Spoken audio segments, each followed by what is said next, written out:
پھر اس ماہی سیام کی زندگی کے اندر جب ماہی سیام کا چاند نظر آتا ہے تو شیطان کو قید کر لیا جاتا ہے، اور اب انسان کا ایک دشمن قید ہے اور جو دوسرا دشمن ہے وہ نفس ہے۔ اور کہا کہ علامہ اقبال کہتے ہیں اور کہتے ہیں کہ میں اپنے استاد کے پاس تمہیں لے کر جاتا ہوں مولانا روم کے پاس، کہ مولانا روم کہتے ہیں آؤ میں تجھ سے جو مجھ سے بھی زیادہ تجربہ کار ہے، میں تجھے اس کے پاس اس ہستی کے بارے میں بتاتا ہوں جو اس نفس کو بھی قابو پا لو گے اور شیطان پر بھی قابو پا لو گے۔ اور کہا کہ وہ جو نفس ہے، شیخ فرید الدین عطار کہتے ہیں جو نفس ہوتا ہے یہ کبھی مرتا نہیں ہے۔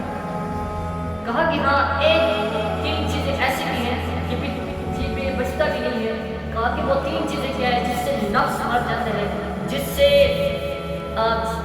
نفس مر جاتا ہے اور وہ اللہ کے قریب ہو جاتا ہے۔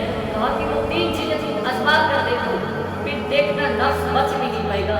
کہا پہلا یہ کہ اس کو بھوکا مارو، جس طرح روزی ہوتی ہے، اب روزہ رکھتی ہے تو اب ہم نیکی کی طرف رغبت کرتے ہیں، ہم نیکی کی طرف آتے ہیں۔ کہا کہ جب تم اپنے نفس کو بھوکا رکھو گے، پیاسا رکھو گے، کہا کہ پھر تم اس پر قابو پاؤ گے۔ تو کہا کہ دوسرا یہ کہ اس کو تم تنہائی میں گزارو، اپنا وقت جو ہوتا ہے تنہائی میں گزارو، یا اللہ کے گھر میں آ کے گزارو، یا مسجد ہو، یا اللہ والے کی صحبت اختیار کرو، یا علماء حق کے پاس بیٹھو۔ کہا کہ پھر یہ تمہارا جو نفس ہوگا تم اس پر قابض ہوگے، تم اس پر غالب آ جاؤ گے، تمہارا نفس تمہارے قابو آئے گا۔ کہا کہ تیسری چیز جو تھی جس سے نفس قابو ہوتا ہے، کہا کہ خاموش رہنا۔ حضور صلی اللہ تعالیٰ علیہ وسلم فرماتے ہیں جس نے جو خاموش رہا وہ نجات پا گیا۔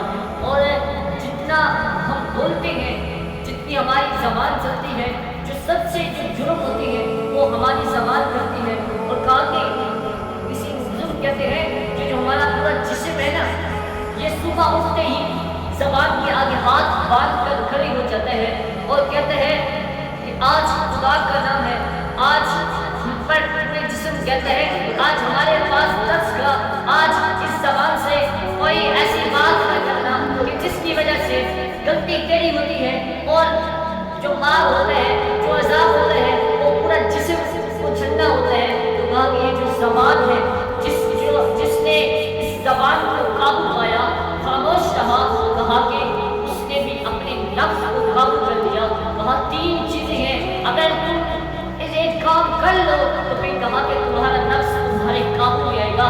پھر وہ جو شیطان ہے جو تمہیں رسوا کرتا ہے، کہا پھر وہ شیطان بھی آ جائے گا پیسے، کافی شیطان بھی تجھے رسوا نہیں کر پائے گا۔ پہلے اپنے نفس کو قابو کرو۔ کہا کہ جب شیطان نفس کا جو نفس ہوتا ہے، جو شیطان ہوتا ہے، اگر ہم اپنے نفس کو قابو کر لیں گے تو کہا کہ وہ جو باہر والا دشمن ہے ہمارا جو ہمیں گناہ کی طرف لے کے جاتا ہے، کہا کہ جب نفس پر قابو پائیں گے تو کہا کہ پھر تمہارا شیطان کچھ نہیں بگاڑ سکتا۔